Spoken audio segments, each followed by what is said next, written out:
So let us start with the correlation of UCM and oscillations.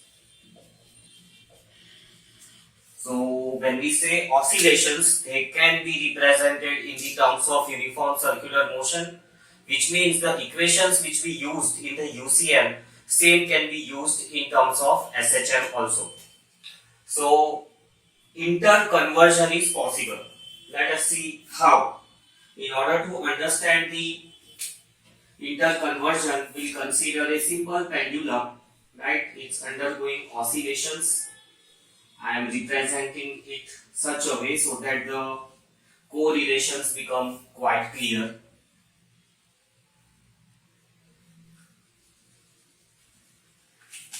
And corresponding, we draw a circle, right?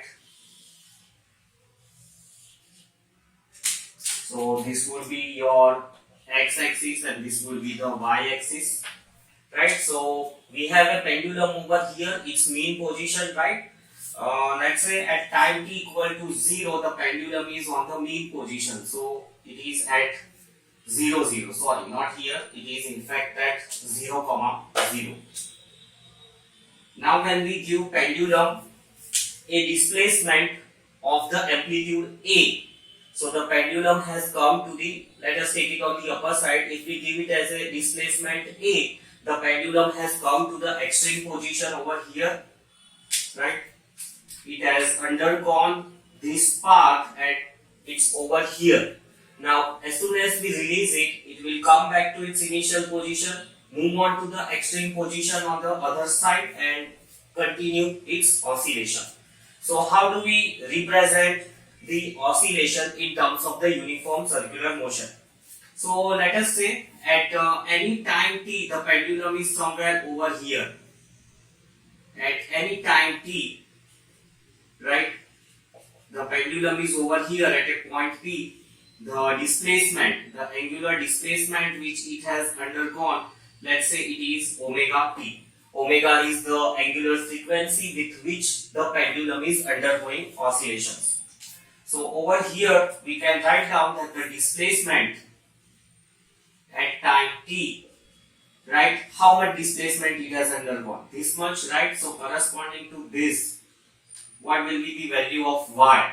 Y will be equal to, and the amplitude, the maximum displacement from the mean position, let us say it is a.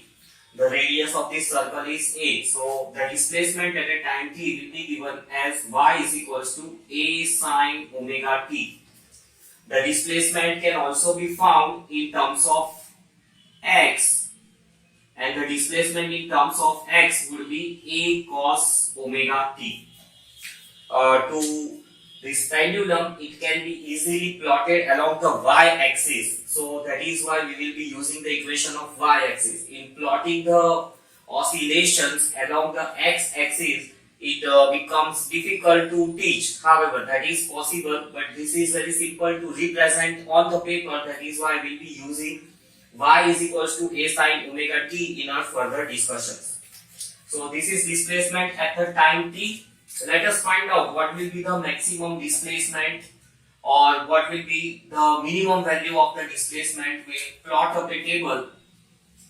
This point, right, it's 0 degree, 1 quadrant, it will be pi by 2, 2 quadrant, pi, 3 pi by 2, and once again this becomes 2 pi. So the values we will analyze, the value that how much displacement the pendulum undergoes with every quarter turn. So let's draw a table. Displacement and its value at 0, at 90, at pi, at 3 pi by 2, and then finally at 2 pi. The value at 0 and 2 pi must be same. So displacement, if we calculate over here, when the maximum displacement, if we want to calculate at 0 we can see in terms of y, displacement, that is y equal to a sine omega t. So displacement when it is at the mean position, displacement in terms of y is 0. right? We can also calculate it from here that at omega t equal to 0, the displacement will be 0. Then once one quadrant has been traveled, then the displacement one quadrant when it is traveled, the value of omega t will be pi by 2, and sine 90 we know that it is 1, so displacement will be a. So at 90 the displacement is a. Now at 180, omega t equal to 180, so what will be the value of y? We know that sine 180 is minus 1, so y will be equal to minus a. And then at omega t equal to 3 pi by 2, that is 70, the value of y will be, at 180, cos 180 is 0, the value will be 0. Then at 270, at the 270 the value will be minus a. Sin 270 is minus 1 multiplied by a is minus a. And at omega t equal to 2 pi, once again the value will be same as pi, 0. Let us write down those values in this table. At pi it is 0, at 3 pi by 2 it is minus, and at 2 pi it is 0. Let us find out displacement in terms of x. That will be a cos omega t. So in terms of x, if we calculate, if omega t is 0, cos 0 we know its value is 1. So 1 into a will be 1. Then at 90 degree, cos 90 we know it is 0. So it will become displacement when the angle is 90 degree, displacement will be 0. When angle is 180 degree, guys, cos 180. So cos 180 it will be minus a. Then at 270 degree, cos 270 will be 0, so x will be equal to 0. And at 180, the value of x will again become a. Let us write down over here, then we will cross check it with the pendulum. So at x equal to 0, omega t equal to 0, the value of x is a, and then 0 minus a, 0 and a. Now let us cross check these values with the oscillations and in terms of UCM. So we'll first cross check for the sine omega t, right? At 0, corresponding displacement on the y-axis is 0. Then at 90, the displacement will be a. Then 180, again the displacement will be 0. Then 270, right, displacement will be minus a. And at 360, again the displacement becomes 0. So same way you can cross check for x equal to a cos omega t also, right? The oscillations, they are plotted in terms of the UCM. And this is the equation of the displacement. Now let us see about the velocity. So velocity at any time t, it will be dy by dt. So let us differentiate it. A, differentiation of sine is cos omega t, and omega t being the implicit function, omega will be multiplied. So a omega cos omega t, this is one equation for the velocity. Let us try to manipulate this equation, that is, we'll convert it to some other format. So a omega cos omega t can be written as 1 minus sine square omega t, and the value of sine square omega t will be y square upon a square. Substitute and solve, it will give you a under root of omega under root of a square minus y square. The a gets cancelled. So this is another equation for the velocity. This is in the terms of harmonic function, and this is in the terms of other physical quantities. Now, same as displacement, let us identify its values at different angles. So, let us find out the values of v at these different angles, right? So, value of velocity, we will be using this equation to find out the values, right? Since the velocities are also going to change harmonically, so we'll use the harmonic function in order to find out the values at the different point. So, velocity at omega t equal to 0, the displacement is also 0, and corresponding velocity will be, let us not take displacement, at omega t equal to 0, the value of velocity will become a omega. Then at omega t equal to pi by 2, we know that cos 90 is 0, so velocity will become 0. at omega t equal to 180, we know that cos 180 is minus 1. So its velocity will be minus a omega. Then at omega t equal to 3 pi by 2, once again the velocity will be 0. And at omega t equal to 2 pi, the velocity will be once again a omega. We know that cos 360 is 1, so a omega. Let us write down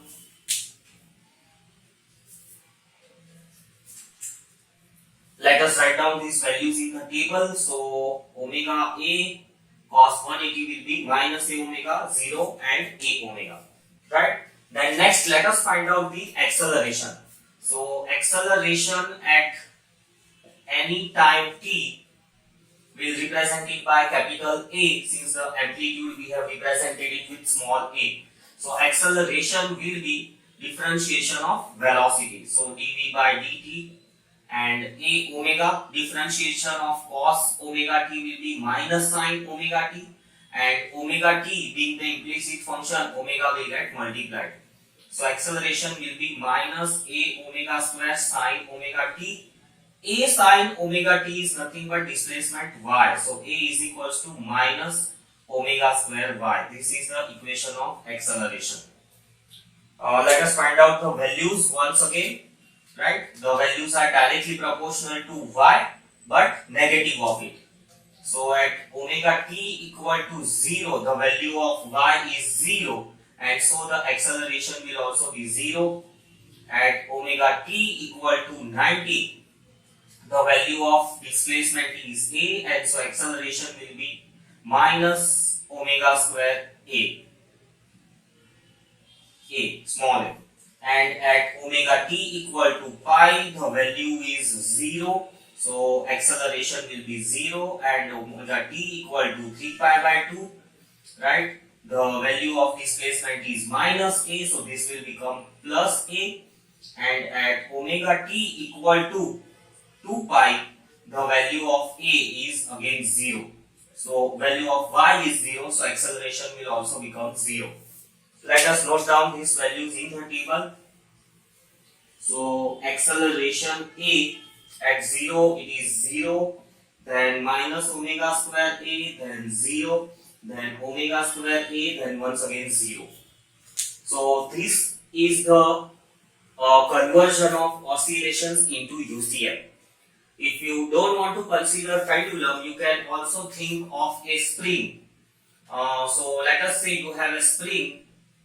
Its mean position is over here, and let's say it's mounted somewhere. So this is the mean position of the spring. Now you may extend it to the height a and then release it. So spring will come to the mean position, it will go back to the displacement in the negative direction, again come back to the mean position and undergo positive displacement, and so it will keep on oscillating.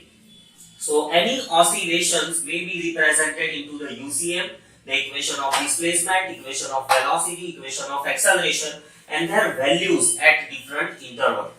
Now let us see the relationship between displacement, velocity and acceleration in the terms of a graph. So when I plot a graph between velocity, acceleration and displacement, let me write down the standard values. So this will be 90, then pi, then this will be 3 pi by 2, and then this will be 4 pi, right? And let's say this is the maximum displacement A in the positive direction and minus A displacement in the negative direction. So let us start with the displacement first. So displacement at 0 is 0, and it is x equal to a, right? Displacement is 0 at omega t equal to 0. We are plotting displacement, right? So we'll see why. We are not going to do anything with the x. So y equal to 0, when the angle is 90 degree, the displacement is a, so somewhat like this. Then at 180, the value is again 0, and if you go through, this is what the graph we get for the displacement. It is a harmonic function, and sine, the plotting of sine function is of this form. Then let us see about the velocity. So the velocity at angle 0 is omega, it's positive. So velocity starting from here, right? And then at 90 the velocity becomes 0, so it will fall down, and then at 180 the velocity will become minus omega a. So velocity at 180 is minus omega a, and then at 270 it becomes 0, and at 180 it once again becomes maximum. So this is the graph for the velocity, and now let us plot the acceleration. So acceleration, you can see the value is 0, right? At 0, and then the value is minus omega a at 90 degree, omega square a, and then the value becomes once again 0, then it becomes positive omega square a, and then once again become the 0. So this is a graphical representation of displacement, velocity and acceleration.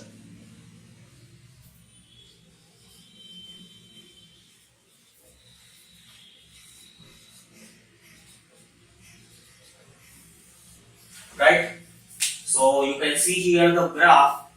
When the displacement is positive, the acceleration is exactly negative. The displacement, it is given represented by y, and velocity it is represented by v.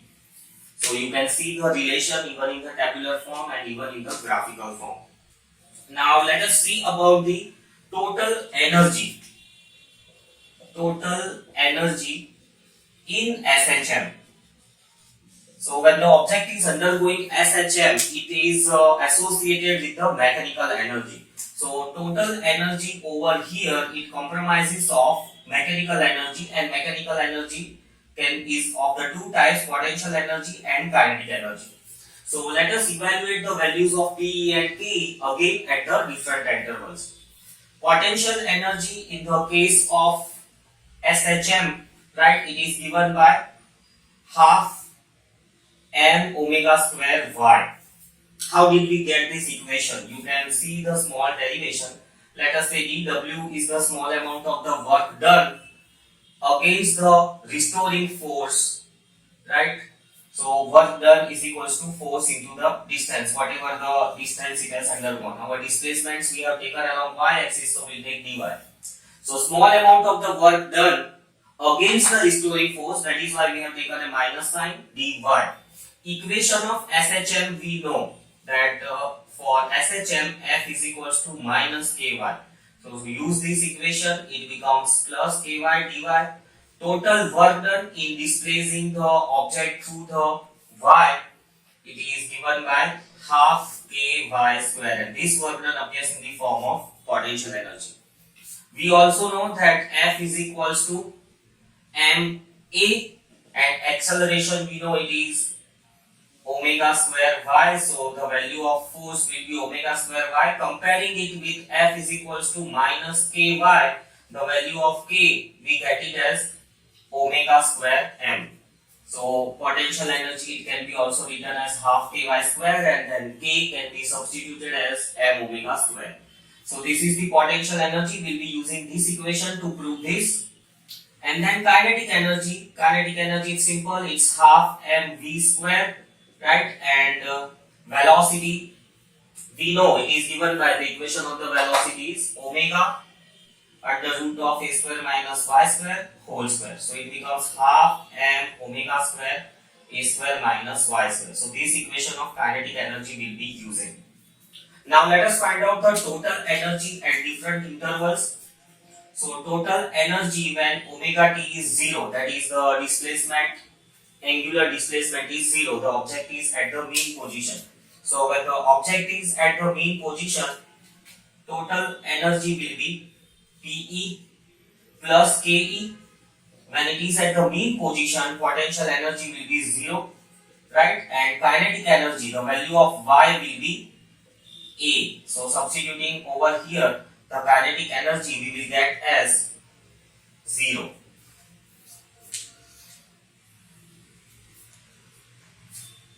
sorry, at y equal to 0, at omega t the displacement is 0, so if we substitute over here, so the energy we will get as half m omega square k square. Then at omega t equal to 90, the value of displacement we know it is a. So here total energy we will get it as potential energy y is equals to a, so potential energy will be half ky square. Rather than this we will be using this one, so it will be half m omega square, y square will be there over here, y square half m omega square y square, right?